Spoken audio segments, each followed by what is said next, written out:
Salam hangat untuk para orang tua, generasi yang berhadapan dengan tantangan unik, mendidik anak di era digital. Fenomena ini tak bisa kita hindari. Anak-anak kita, bahkan yang masih balita, sudah bersentuhan dengan gawai dan internet. Mereka adalah digital native, generasi yang tumbuh bersama teknologi. Penting bagi kita untuk memahami seberapa besar pengaruh teknologi digital pada anak usia dini. Data dari sumber survei terpercaya di Indonesia menunjukkan bahwa masukan persentase balita di Indonesia sudah menggunakan gadget. Rata-rata, mereka menghabiskan masukan durasi rata-rata setiap harinya untuk menonton video, bermain game, atau berinteraksi di media sosial.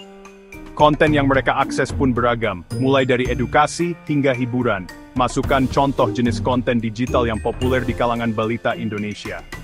Sebagai orang tua, kita perlu peka. Bukan hanya durasi, tapi juga jenis konten yang dikonsumsi anak perlu menjadi perhatian utama.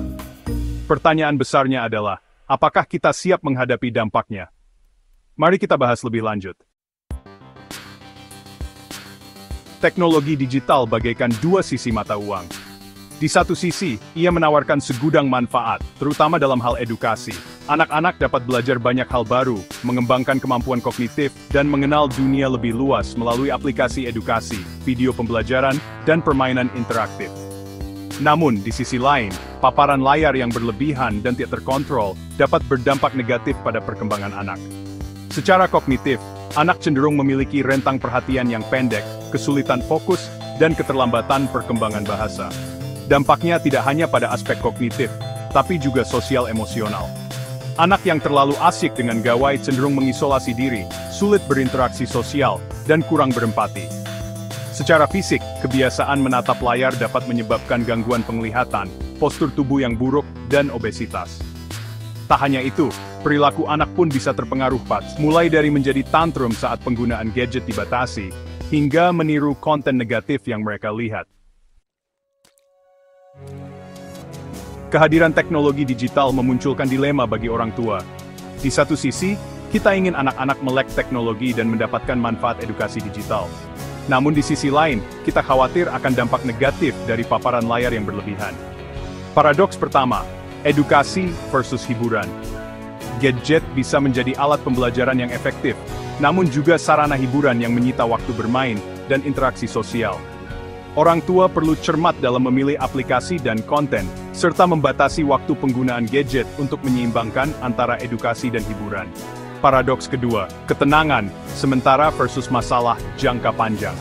Memberikan gadget pada anak memang bisa membuat mereka tenang sesaat, namun hal ini bisa berdampak buruk dalam jangka panjang, seperti ketergantungan pada gadget, kesulitan berkomunikasi, dan perilaku tantrum. Paradoks ketiga, kemudahan orang tua versus perkembangan anak. Gadget memudahkan orang tua dalam menjaga dan menghibur anak. Namun, penggunaan yang berlebihan justru menghambat perkembangan sosial, emosional, dan kognitif anak. Lantas, bagaimana kita menyikapi dilema ini? Kunci utamanya adalah kesadaran dan keseimbangan. Teknologi digital bisa menjadi alat yang bermanfaat jika digunakan dengan bijak. Salah satu hal penting dalam mendidik anak di era digital adalah menetapkan waktu layar yang ideal. The American Academy of Pediatrics, atau AAP, memberikan rekomendasi sebagai berikut.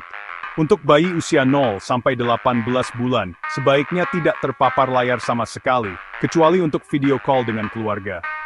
Nah, untuk balita usia 18 sampai 24 bulan, jika ingin memperkenalkan, pilihlah konten berkualitas tinggi, dan lakukan pendampingan aktif bersama orang tua. Durasi maksimal 1 jam per hari. Sedangkan untuk prasekolah usia 2 sampai 5 tahun, batasi waktu layar maksimal 1 jam per hari, dengan konten berkualitas tinggi dan pendampingan orang tua. Penting untuk diingat bahwa setiap anak itu unik. Orang tua perlu memperhatikan respon dan perkembangan anak dalam menentukan waktu layar yang tepat.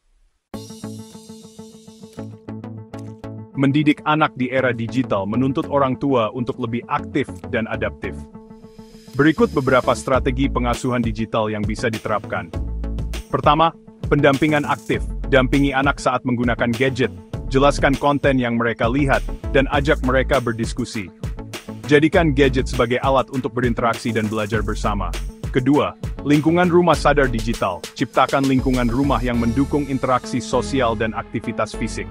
Terapkan digital detox di waktu-waktu tertentu, seperti saat makan bersama dan sebelum tidur. Ketiga, menjadi teladan yang baik. Anak-anak cenderung meniru orang tuanya. Berikan contoh bijak dalam menggunakan gadget. Jangan biarkan gadget mengganggu waktu berkualitas bersama keluarga. Keempat, memperkenalkan literasi digital. Ajarkan anak untuk memahami etika berinternet, memilih konten yang baik, dan melindungi diri dari konten negatif. Terakhir, kontrol teknis. Manfaatkan fitur parental control untuk membatasi akses anak terhadap konten yang tidak sesuai usia. Ingatlah bahwa orang tua adalah guru pertama dan utama bagi anak. Peran aktif orang tua sangat krusial dalam membentuk kebiasaan digital yang sehat. Keluarga Bapak Asep dan Ibu Dewi adalah contoh nyata keluarga cerdas digital. Mereka memiliki aturan jelas tentang penggunaan gadget di rumah. Anak-anak hanya boleh menggunakan gadget pada waktu yang telah ditentukan, dan untuk keperluan yang jelas, seperti belajar dan berkomunikasi dengan keluarga. Mereka juga aktif mendampingi anak-anak saat menggunakan gadget. Bapak Asep sering mengajak anak-anak menonton video edukasi bersama, dan berdiskusi tentang apa yang mereka tonton. Ibu Dewi juga aktif memperkenalkan permainan tradisional dan aktivitas fisik lain kepada anak-anak. Hasilnya, anak-anak Bapak Asep dan Ibu Dewi tumbuh menjadi pribadi yang cerdas, kreatif, dan sosial. Mereka mampu menggunakan teknologi secara bijak dan tetap menjalin interaksi sosial yang baik dengan lingkungan sekitar. Mendidik anak di era digital adalah perjalanan panjang yang penuh tantangan. Tantrum saat gadget diambil, tekanan sosial untuk memiliki gadget terbaru, dan situasi khusus lainnya menuntut orang tua untuk terus belajar dan beradaptasi. Ingatlah bahwa keseimbangan adalah kunci. Teknologi digital memang tidak bisa dihindari, namun bukan berarti harus mendominasi. Tetap prioritaskan interaksi manusia, aktivitas fisik, dan perkembangan sosial emosional anak. Mari kita persiapkan anak-anak kita untuk menjadi generasi yang cerdas digital, generasi yang mampu memanfaatkan teknologi secara bijak dan bertanggung jawab, serta tetap menjunjung tinggi nilai-nilai kemanusiaan. Bagaimana pengalaman Anda dalam mendidik anak di era digital? Bagikan kisah, tantangan, dan tips Anda di kolom komentar. Mari kita saling menginspirasi dan bersama-sama membentuk generasi masa depan yang lebih baik. Salam hangat.